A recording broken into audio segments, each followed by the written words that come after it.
रेखा के पिता दिल्ली में किसी तरह अपने और अपने परिवार का पेट पाल रहे थे।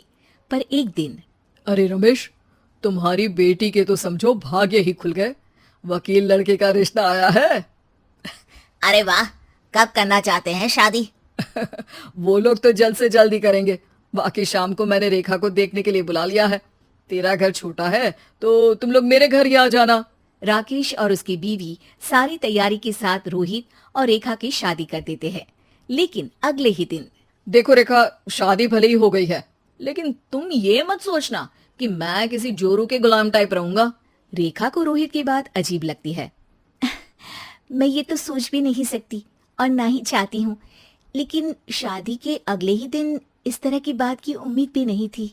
रोहित रेखा के मुंह से ये बात सुनकर गुस्सा हो जाता है। अरे, काफी जबान भी चला लेती हो। माँ ने सिखाया नहीं कि पति से कैसे बात करते हैं? रेखा अब चुप रहने में ही भलाई समझती है। रेखा, जल्दी से नाश्ता तैयार कर लो। आज पहला दिन है, सारे काम तुम्हें समझा दूंगी। ये नौकरानी है जो तुम्हें बता देगी कि कैसे कैसे क्या करना है। फिर इसकी कल से छुट्टी है। रेखा भी ससुराल में जी जान लगाकर काम करने लगती है। खाली समय मिलता तो पति के वकालत की किताब उठाकर पढ़ने लगती।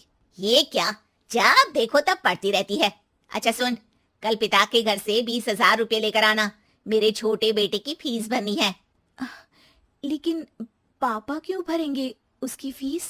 अरे वाह जी वाह, पापा क्यों भरेंगे? तो ये बता, हम क्यों रखेंगे तुझे यहाँ? क्यों खाना देंगे फ्री में? अरे, क्योंकि मैं बहू हूँ इस घर की। तभी वहाँ रोहित आ जाता है। अरे वाह, बड़ी जबान चला रही हो। चुपचाप माँ जो कह रही है वैसा कर, वरना सामान उठा और जा अपनी झोपड़ी में। बेचारी रेखा क्या करती, पिता के घर जाती है, उनको सारा हाल बताती है। पिता भी जैसे तैसे पैसों का इंतजाम कर बेटी को ससुराल के लिए विदा करते हैं।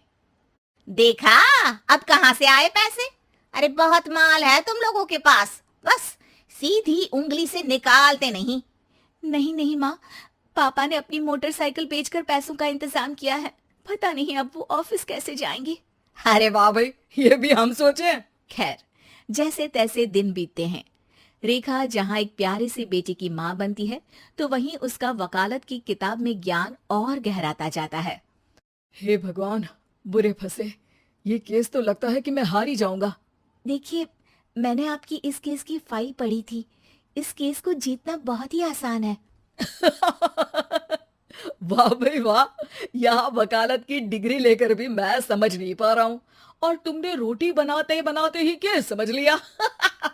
अरे जाओ जाओ, जाकर मुन्ने को संभालो। केस मैं संभालूंगा। ए लड़की सुन, जाकर अपने बाप के यहाँ से 3 लाख लेकर आ। पूरा घर फिर से बनाना है। छोटे की शादी करूंगी तो छोटी बहू को कहाँ रखूंगी? पूरा घर तो तूने घेर रखा है। ऐसा मत बोलिए माँ जी। पापा इतना पैसा कहाँ से लाएंगे? अब तो वो रिटायर भी हो गए हैं। हाँ, तभी तो बोल रही हूँ, रिटायरमेंट के पैसे तो मिले होंगे ना। लेकिन वो अगर आपको दे देंगे तो बुढ़ापा कैसे काटेंगे? रोहित रेखा की बात सुनकर गुस्सा हो जाता है। ए सुन, चल अपना सामान उठा, अपना बच्चा उठा और निकल यहाँ से। रेखा के लाख आग्रह के बाद भी रोहित और उसकी सास उसे घर में नहीं रखते। पापा, मैं तलाक चाहती हूँ। बेटा, मेरे पास वकील के पैसे नहीं है। पापा, आप मुझे वकालत करवा दीजिए। अपना केस मैं खुद लड़ूंगी।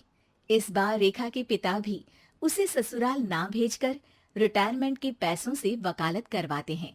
और फिर एक दिन कोर्ट के बाहर, रोहित, आज तुम अपना ही केस हार गए, वो भी उस लड़की से जिसकी तुमने कभी कदर ही नहीं की। रेखा, मुझे माफ कर दो। मैं इतनी बड़ी अमाउंट कहाँ से लाऊंगा? मैं हर महीने पैसे नहीं दे सकता तुमको। पैसे वहीं से लाना जहाँ से तुम मेरे पापा को लाने के लिए मजबूर करते थे।